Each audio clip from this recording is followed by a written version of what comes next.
اعوذ باللہ من الشیطان الرجیم بسم اللہ الرحمن الرحیم۔ سورۃ الفیل مکی ہے، اس میں 5 آیات ہیں۔ سورۃ الفیل کے بارے میں پڑھنے سے پہلے ہم سب سے پہلے یہ دیکھتے ہیں کہ اس کے پیچھے اس کا پس منظر کیا ہے۔ اس کا پس منظر یہ ہے کہ اس کے پیچھے ایک واقعہ ہے جس کی تفسیر ہمیں احادیث اور سیرت کی کتابوں میں ملتی ہے۔ حقیقت یہ ہے کہ اصحاب فیل کا واقعہ خاتم الانبیاء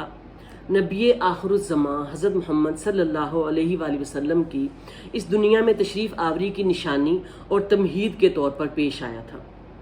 نیز قریش کی غیبی مدد اور حفاظت بھی اسی لیے ہوئی کہ آخری پیغمبر کا ظہور اسی قبیلہ قریش میں ہونے والا تھا، ورنہ اگر دینی اعتبار سے دیکھا جائے تو حبشہ اور یمن کے بادشاہوں اور حاکموں کے عقائد مکہ مکرمہ کے قریش کے عقائد سے بہت بہتر تھے، کیونکہ وہ لوگ اہل کتاب تھے، جبکہ قریش تو بت پرست تھے۔ تو اب ہوا یہ کہ ابرہہ جو ہے وہ گورنر تھا، جو حبشہ کے بادشاہ نجاشی کی جانب سے یمن کا حاکم تھا یا گورنر تھا۔ جب اس نے دیکھا کہ عرب کے تمام لوگ جو ہیں وہ بیت اللہ کا طواف کرتے ہیں اور مکہ مکرمہ جاتے ہیں تو اس کے دل میں حسد پیدا ہوا، چنانچہ اس نے فیصلہ کیا کہ عیسائی مذہب کے نام پر ایک شاندار کلیسا بنایا جائے یا گرجا گھر بنایا جائے۔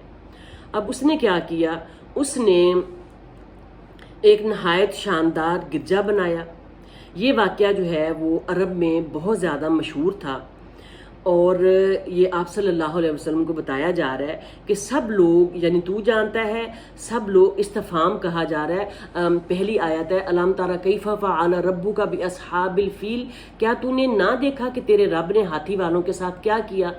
قرآن جو ہے اس کا پہلا خطاب اللہ کے نبی ہے نا، حضرت محمد صلی اللہ علیہ وسلم، تو حضرت محمد صلی اللہ علیہ وسلم کو استفہامیہ یا سوالیہ انداز میں پوچھا جا رہا ہے کہ کیا تو نے نہیں دیکھا، مطلب اشارہ کیا جا رہا ہے نا، آپ صلی اللہ علیہ وسلم نے دیکھا تو نہیں تھا لیکن بتایا جا رہا ہے، کیونکہ اس واقعے کی گواہی جو ہے وہ بہت سارے لوگ، اتنے لوگ دیتے تھے کہ اس کو 100% حق اور سچ مانا گیا۔ اور یہ کہا جاتا ہے کہ آپ صلی اللہ علیہ وسلم کی پیدائش سے تقریباً 50 یا 55 دن پہلے یہ واقعہ پیش آیا تھا۔ تو کہا جا رہا ہے کہ اس لیے فرمایا کہ عرب میں یہ واقعہ گزرے ابھی زیادہ عرصہ نہیں ہوا تھا۔ مشہور ترین قول کے مطابق یہ واقعہ اس سال پیش آیا جس سال نبی صلی اللہ علیہ وسلم کی ولادت ہوئی، اس لیے عربوں میں اس کی خبریں مشہور اور متواتر تھیں۔ حبشہ کے بادشاہ کی طرف سے اس گورنر نے کیا کیا کہ وہ جو ابرہہ ہے اس نے کیا کیا کہ اس نے ایک گرجا گھر بنایا، کلیسا بنایا، اور اس میں اس لیے بنایا تاکہ لوگ مکہ مکرمہ میں خانہ کعبہ کا طواف نہ کریں اور ادھر آئیں۔ لیکن جب یہ بات اہل مکہ کو پتہ چلی اور عرب کے دیگر قبائل کو پتہ چلی تو ان کو یہ بات سخت ناگوار گزری۔ اب انہوں نے کیا کیا، ان میں سے ایک شخص نے ابرہہ کے بنائے ہوئے اس عبادت خانے کو غلاظت سے پلید کر دیا، ناپاک کر دیا، جس کی اطلاع اس کو کر دی گئی کہ اس نے تمہارے گرجا کو ناپاک کر دیا ہے۔ اب اس کو بہت غصہ آیا ابرہہ کو، اور اس نے خانہ کعبہ کو ڈھانے کا عزم کر لیا، اور یہ حضرت عبد المطلب نے اس کو ہر طرح سے سمجھایا لیکن وہ اپنی بات پر اڑا رہا۔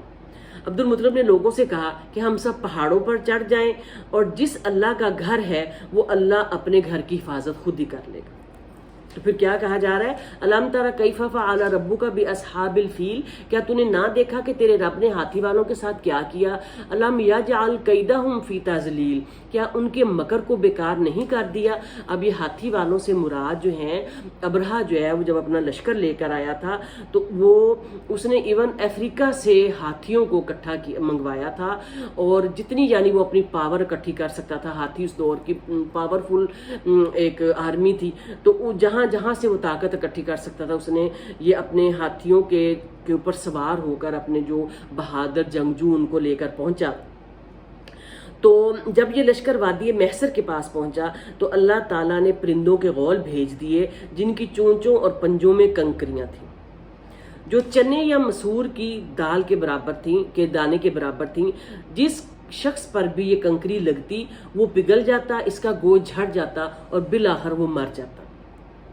اور خود ابرہہ وہاں تو نہیں مرا، لیکن واپس صنعاء پہنچتے پہنچتے وہ ابرہہ بھی مر چکا تھا۔ ان کنکریوں سے کیا ہوتا تھا، ان کنکریوں سے اللہ کے حکم سے چھوٹی چھوٹی ابابیل